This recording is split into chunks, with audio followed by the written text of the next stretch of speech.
ہاں ہاں قسم ہے چاند کی اور رات کی جب رخصت ہونے لگے اور صبح کی جب روشن ہو جائے کہ وہ آگ ایک بہت بڑی آفت ہے انسان کے لیے ڈر کی چیز، یعنی اس شخص کے لیے جو تم میں سے آگے بڑھنا چاہے یا پیچھے رہنا چاہے۔ ہر شخص اپنے کرتوتوں کے باعث گرفتار ہوگا، مگر داہنی طرف والے نیک لوگ جنتوں میں ہوں گے اور پوچھتے ہوں گے، یعنی آگ میں جلنے والے گناہگاروں سے کہ تم دوزخ میں کیوں پڑے؟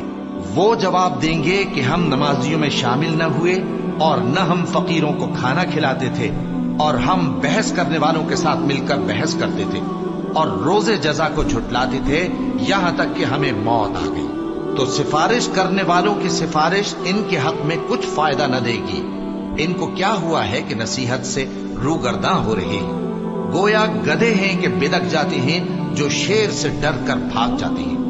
اصل یہ ہے کہ ان میں سے ہر شخص یہ چاہتا ہے کہ اس کے پاس کھلی ہوئی کتاب آئے، ایسا ہرگز نہیں ہوگا۔ حقیقت یہ ہے کہ ان کو آخرت کا خوف ہی نہیں۔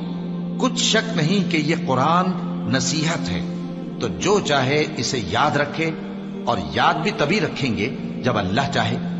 وہی اس لائق ہے کہ اس سے ڈرا جائے اور وہی معاف کرنے والا ہے۔ مسلمانوں، سب نمازیں خصوصاً بیچ کی نماز یعنی نماز عصر پورے اہتمام کے ساتھ ادا کرتے رہو اور اللہ کے آگے ادب سے کھڑے رہا کرو۔ پھر اگر تم خوف کی حالت میں ہو تو پیادے یا سوار جس حال میں ہو نماز پڑھ لو۔ پھر جب امن و اطمینان ہو جائے تو جس طریق سے اللہ نے تم کو سکھایا ہے جو تم پہلے نہیں جانتے تھے، اللہ کو یاد کرو۔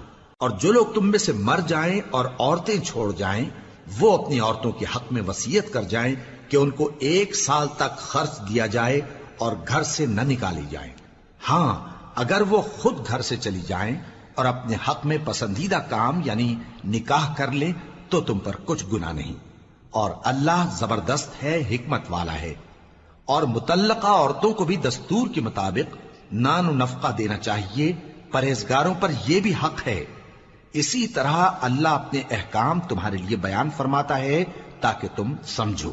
بھلا تم نے ان لوگوں کو نہیں دیکھا جو شمار میں ہزاروں ہی تھے اور موت کے ڈر سے اپنے گھروں سے نکل بھاگے تھے؟ تو اللہ نے ان کو حکم دیا کہ مر جاؤ، پھر ان کو زندہ بھی کر دیا۔ کچھ شک نہیں کہ اللہ لوگوں پر مہربانی رکھتا ہے، لیکن اکثر لوگ شکر نہیں کرتے۔ اور مسلمانوں، اللہ کی راہ میں جہاد کرو اور جان رکھو کہ اللہ سب کچھ سنتا ہے، سب کچھ جانتا ہے۔ کون ہے کہ اللہ کو قرض حسنہ دے کہ وہ اس کے بدلے اس کو کئی گنا زیادہ دے گا؟ اور اللہ ہی روزی کو تنگ کرتا اور وہی اسے کشادہ کرتا ہے، اور تم اسی کی طرف لوٹ کر جاؤ گے۔